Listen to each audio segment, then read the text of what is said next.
नमस्कार, मैं डॉक्टर राकेश पाठक। लगता है प्रधानमंत्री नरेंद्र मोदी और गृह मंत्री अमित शाह की जोड़ी ने कांग्रेस नेता सोनिया गांधी और राहुल गांधी को तिहाड़ भेजने की कसम खा ली है। पिछले 10-12 सालों से लगातार इसको लेकर कोशिशें जारी हैं और इन कोशिशों में अचानक एक बार फिर तेजी आ गई है।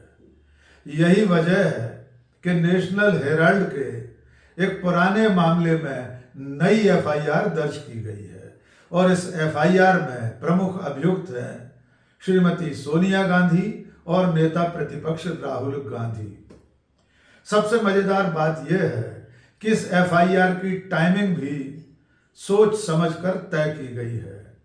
आप अच्छी तरह जानते हैं कि आज से संसद का शीतकालीन सत्र शुरू हो रहा है। इस सत्र के शुरू होने से चंद घंटे पहले सोनिया और राहुल के खिलाफ एफआईआर की खबर देश के सामने आ गई है। इस टाइमिंग पर बाद में बात करेंगे और इस पर भी बात करेंगे कि कांग्रेस पार्टी इस नई एफआईआर को किस तरह देख रही है। लेकिन उससे पहले आसान भाषा में आप ये समझ लीजिए कि आखिर नेशनल हेराल्ड का मामला है क्या। ये ऐसा कौन सा मामला है जो पिछले 12 सालों से सोनिया गांधी, राहुल गांधी और भारतीय राष्ट्रीय कांग्रेस के ऊपर प्रेत बाधा की तरह छाया हुआ है। हर थोड़े थोड़े समय के बाद इसकी काली छाया सोनिया, राहुल और कांग्रेस पार्टी पर पड़ने लगती है। इस मामले की शुरुआत होती है सन 2012 में।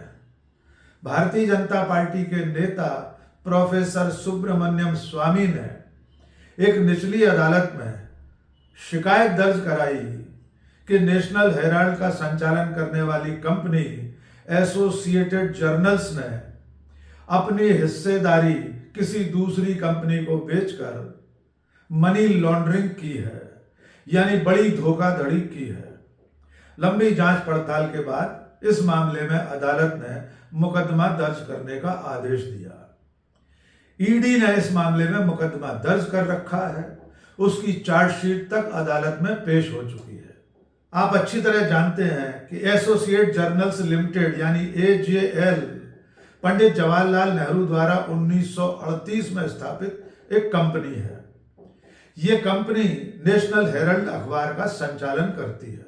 आजादी के दिनों से लेकर अब तक नेशनल हेराल्ड इसी कंपनी के मातहत छपता रहा है। बाद के दिनों में नेशनल हेराल्ड्स को और एजीएल को आर्थिक संकट का सामना करना पड़ा। लगातार वर्षों से यह कंपनी संकट से गुजर रही थी और तब इसे उबारने के लिए भारतीय राष्ट्रीय कांग्रेस ने एजेएल को 90 करोड़ रुपए का बिना ब्याज का कर्जा दे दिया। चूंकि भारतीय राष्ट्रीय कांग्रेस, एजेएल एक ही विचार परिवार की संस्थाएं हैं, यानी कांग्रेस पार्टी और एजेएल आपस में अंतर संबंध रखने वाली संस्थाएं हैं। इसके बाद जब एजेएल इस कर्ज को चुका पाने में खुद को असमर्थ पा रही थी, तब उसने अपनी हिस्सेदारी एक और कंपनी यंग इंडियन को बेच दी। इस यंग इंडियन में सोनिया गांधी और राहुल गांधी 38% के शेयर धारक हैं। तो एक तरह से देखा जाए, भारतीय राष्ट्रीय कांग्रेस, एसोसिएट जर्नल्स और यंग इंडियन, ये तीनों एक ही विचार परिवार की संस्थाएं हैं। यानी एक तरफ एक राजनीतिक दल है जिसे हम कांग्रेस के रूप में जानते हैं, दूसरी तरफ उसी की अपनी 2 कंपनियां हैं। एक कंपनी का नाम है एसोसिएट जर्नल्स और दूसरी का नाम है यंग इंडियंस। इस पूरे मामले में किसी भी तरह का कोई वैसा लेन देन नहीं हुआ जिसे ईडी मनी लॉन्ड्रिंग बता रही है। यह दावा कांग्रेस पार्टी का है। असल में जब एजेएल संकट में थी, तब उसने यंग इंडियन को अपनी हिस्सेदारी बेच दी और उसके बाद अब यह यंग इंडियन के स्वामित्व की कंपनी बन गई है। अब आप याद कर लीजिए कि इसी मामले में राहुल गांधी और सोनिया गांधी वगैरह जमानत पर है। कुछ साल पहले राहुल गांधी को ईडी ने पूछताछ के लिए तलब किया था। आपको अच्छी तरह याद होगा कि रिकॉर्ड 50 घंटे से ज्यादा राहुल गांधी से पूछताछ हुई थी। तब राहुल गांधी ने दावा किया था कि इस पूछताछ में ईडी को कुछ भी हासिल नहीं हुआ। यहां तक कि राहुल गांधी का यह दावा है कि ईडी के अधिकारी भी उनसे ये कह रहे थे कि आपके खिलाफ कुछ खास सबूत नहीं है। करीब करीब 12 साल से चल रहे इस मामले में मुख्य जो मुकदमा है वो अदालत में विचाराधीन है। उसका आरोप पत्र दाखिल हो चुका है। राहुल गांधी, सोनिया गांधी और अन्य आरोपी जमानत पर हैं। इसके बावजूद इन्फोर्समेंट डायरेक्टरेट ने यानी ईडी ने दिल्ली पुलिस की आर्थिक अपराध शाखा से एक और मुकदमा दर्ज करवाया है। इस मुकदमे को दर्ज करते समय संबंधित अदालत ने यह निर्देश दिए थे कि जो भी एफआईआर दर्ज हो उसे बंद लिफाफे में उसके सामने पेश किया जाए। लेकिन एफआईआर दर्ज होते ही इससे पहले कि अदालत में वो लिफाफा खुलता, एफआईआर को पहले अदालत देखती, उससे भी पहले ये एफआईआर पब्लिक डोमेन में आ गई। जाहिर है ईडी या दिल्ली पुलिस की ईओडब्ल्यू ने इस एफआईआर को लीक किया है। कांग्रेस इस मामले को लेकर शुरू से अब तक बार बार ये दावा करती रही है। उसने ईडी और अदालत के सामने भी यही जवाब पेश किया है कि इस पूरे मामले में किसी भी तरह से अवैध लेन देन नहीं हुआ है जिसे मनी लॉन्ड्रिंग कहा जा सके। और अब इस नए मामले के सामने आने के बाद कांग्रेस पार्टी ने एक बार फिर अपनी इसी बात को दोहराया है। कांग्रेस के सांसद और जाने माने वकील डॉक्टर अभिषेक मनु सिंघवी ने इस मामले में प्रेस से बात की।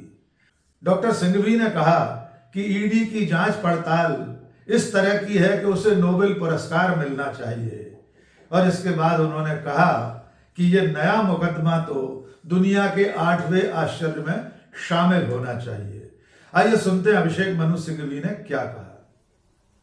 एक और इंस्टॉलमेंट आपको मिल रहा है प्रतिशोध की राजनीति, उत्पीड़न की राजनीति, धमकी की राजनीति, खास तौर से निशाना बनाने का प्रयत्न श्रीमती सोनिया गांधी, श्री राहुल गांधी और कांग्रेस पार्टी को।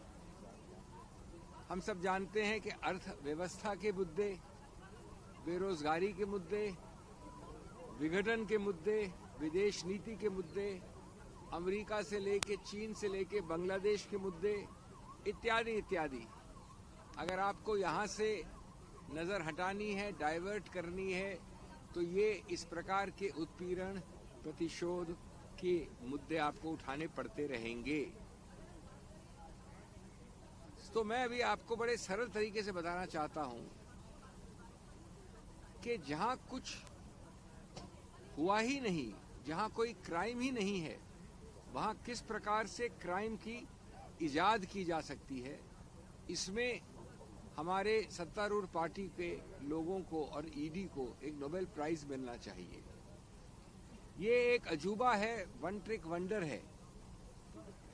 ये एक ही उदाहरण है जहां बिना एक पैसे के स्थानांतरण हुए, बिना एक मूवेबल या मूल संपत्ति इमूवेबल के स्थानांतरण हुए, जहां 1 मिलीमीटर तक किसी ने कोई फायदा नहीं उठाया, वहां एक मनी लॉन्ड्रिंग का ऑफेंस बनाया जा रहा है नेशनल हेरल्ड के विषय में।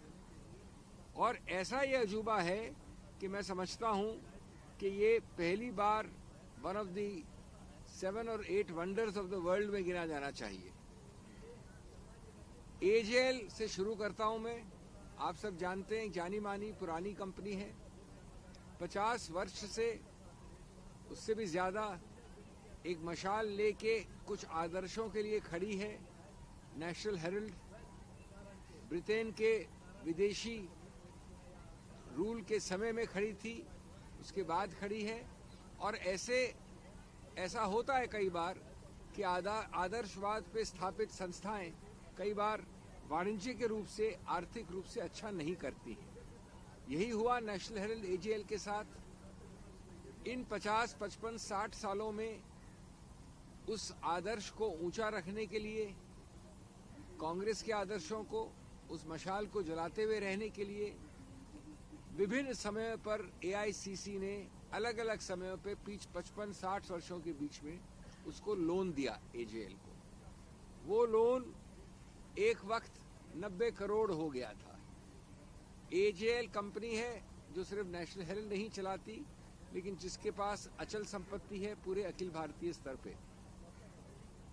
तो ये निर्णय किया गया कि कैसे इस पुरानी मशाल वाली कंपनी को आर्थिक रूप से मजबूत किया जाए। उसके लिए ये आवश्यक था कि उसको ऋण मुक्त किया जाए, डेट फ्री कंपनी किया जाए, जो डेट 90 करोड़ की थी। इसलिए एक ऐसी चीज की गई जो हर कंपनी देश में करती है, जो ऋण होता है उसको इक्विटी में कन्वर्ट करो, डेट इनटू इक्विटी। ये संपत्ति है सब, इस संपत्ति का मालिकाना हक है मेरे पास, मैं हूं एजेएल। ये संपत्ति भी यहीं रहती है, 1 इंच नहीं हिलती है, एजीएल भी यहीं रहता है। लेकिन एजीएल के लोन को इक्विटी में कन्वर्ट करने के लिए एक दूसरी कंपनी बनाई गई, यंग इंडियन। यंग इंडियन एक विचित्र कंपनी है, मैं आऊंगा उसके ऊपर। लेकिन ये जो ऋण है मेरा एजेएल का, उसको यंग इंडियन को असाइन कर दिया गया, दे दिया गया। इसका मतलब हुआ कि शेयर होल्डिंग एजेएल की अधिकतर रूप से 99% यंग इंडियन के हाथ में आ गई। कोई प्रॉपर्टी मूव नहीं किया, कोई रुपया मूव नहीं किया। एजेएल की कंट्रोलिंग कंपनी यंग इंडियन बन गई। अब यंग इंडियन में ऑस्कर फर्नांडिस थे, मोतीलाल वोरा जी थे, सोनिया जी हैं, राहुल जी हैं, सुमन दुबे हैं, अन्य लोग हैं, सैम पित्रोदा हैं। ये कौन है? ये कांग्रेस वो लोग हैं जो इस कंपनी को, जिसको नॉट फॉर प्रॉफिट कंपनी विशेष रूप से कंपनीज एक्ट में बनाया जाता है, उस कंपनीज एक्ट के अंतर्गत इसको बनाया गया। मतलब क्या हुआ इसका? मतलब कि ये यंग इंडियन जो अब 99% शेयर होल्ड करती है एजेएल की, ये विचित्रता मैं नहीं समझता कि किंडरगार्टन कानून के विद्यार्थी से लेके पीएचडी तक कोई समझा सकता है, लेकिन ईडी ने समझ ली और ईडी ने विश्व भर को समझाने का प्रयत्न चल रहा है। एक और बात मैं बताना चाहूंगा आपको। ये अभी ये सब जो मैंने बोला है ये पहले ही हो गया था, एक चार्जशीट फाइल हो गई थी। वो चार्जशीट राउस एवेन्यू के एक स्पेशल कोर्ट में लंबित है। अभी ये जो हल्ला हुआ है पिछले कुछ दिनों में क्या है? मैंने बहस की थी कि चार्जशीट निरस्त है। क्यों निरस्त है? क्योंकि ईडी में लिखा है कि वो डिपार्टमेंट, वो यूनिट जो सरकारी यूनिट हो, ऑफिसर एम्पावर्ड टू, सिर्फ वही कंप्लेंट कर सकता है। अब नेशनल हेराल्ड में विचित्रता ये है कि किसी ईडी, किसी पुलिस, किसी एफआईआर में रजिस्टर नहीं हुआ था। सिर्फ सुब्रमण्यम स्वामी जी कोर्ट गए थे, उन्होंने एक प्राइवेट कंप्लेंट की थी। उस प्राइवेट कंप्लेंट के आधार पर केस शुरू हुआ और कुछ समय बाद स्वयं प्राइवेट कंप्लेंट को अपने आप खुद जाके हाई कोर्ट स्टे करवा दिया, यानी अपनी कंप्लेंट को स्टे करवा दिया। तो ये मूल बात समझने की आपके दर्शकों को कि कंप्लेंट एक सिर्फ प्राइवेट थी, सरकारी कोई कंप्लेंट थी नहीं कभी नेशनल हेराल्ड में। और वो कंप्लेंट भी सुब्रमण्यम स्वामी ने स्टे करवा रखी थी। तो मैंने दलील ये की थी करीब 4 महीने पहले कि जब कोई सरकारी कंप्लेंट नहीं है तो ईडी आ ही नहीं सकती, क्योंकि ईडी के एक्ट में लिखा है कि कंप्लेंट उस ऑफिसर द्वारा जो एम्पावर्ड है वही कर सकता है, नहीं है पुलिस के। अब ये बड़ा लैकूना है जिससे एक पूरी इमारत जो बनाई है वो गिर सकती थी। वो निर्णय अभी तक रिजर्व्ड है। मुझे कोई संदेह नहीं है कि उस गैप को, कोई प्रेडिकेट ऑफेंस और कोई एफआईआर न होने को ठीक करने के लिए ये अभी नवंबर-दिसंबर में नई एफआईआर दर्ज की गई और इसके आधार पर एक और एसीआर की जाएगी, क्योंकि आधार इसको बनाया जाएगा। इसके पहले कोई आधार नहीं था सिवाय सुब्रमण्यम स्वामी के कंप्लेंट के जो स्टेट थी। तो आप समझ रहे हैं कि जल्दबाजी में द्वेष की भावना से काम करने से कितनी महामूर्खताएं होती हैं। कितनी मजाकें होती हैं और किस प्रकार से नुकसान होता है। इसलिए मैं कहूँगा कि इसको आपको देखना चाहिए सही परिप्रेक्ष्य में। बीजेपी की राजनीति है विपक्ष को थकाओ, झूठ को सजाओ और एजेंसियों को नचाओ। बीजेपी का नया नारा है, न सबूत न तर्क, सिर्फ टारगेट। और टारगेट हम जानते हैं कौन है। तो आपने सुना कि अभिषेक मनु सिंघवी का दावा है कि इस मामले में एक भी पैसे का लेन देन नहीं हुआ है, एक भी रुपया बिना स्थानांतरित हुए ईडी मनी लॉन्ड्रिंग का केस चला रही है। इसके अलावा कांग्रेस की राष्ट्रीय प्रवक्ता सुप्रिया श्रीनेत ने ट्वीट करके एक्स पर लिखा है कि इस एफआईआर का ऐसे समय में सोच समझकर लीक किया जाना, इसकी मंशा और टाइमिंग संदेह पैदा करने वाले हैं। सुप्रिया का कहना यह है कि यह सरकार नहीं चाहती कि जनता के असली मुद्दों पर संसद में बहस हो सके, विपक्ष जरूरी सवाल उठा सके, इसलिए जानबूझकर एक बेसिर पैर की एफआईआर दर्ज कराई गई है ताकि लोगों का ध्यान बट जाए।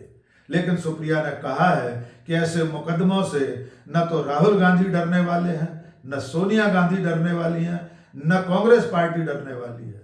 और जैसा कि हमने शुरू में कहा था कि इस एफआईआर की टाइमिंग बेहद अहम है। जैसा कि सुप्रिया ने भी अपनी एक्स की पोस्ट में लिखा है कि यह टाइमिंग सरकार की मंशा को बताने वाली है। हमारा मानना भी यह है कि जब संसद का सत्र आज शुरू होना था, जो कि आज शुरू हो चुका है, उससे ठीक पहले सोनिया गांधी और राहुल गांधी के खिलाफ 12 साल से चल रहे एक मामले में नई एफआईआर दर्ज करना सोच समझकर रखा गया कदम है।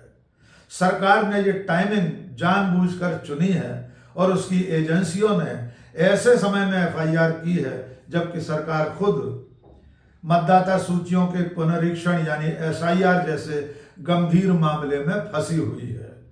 राजधानी दिल्ली का प्रदूषण एक अहम मुद्दा है।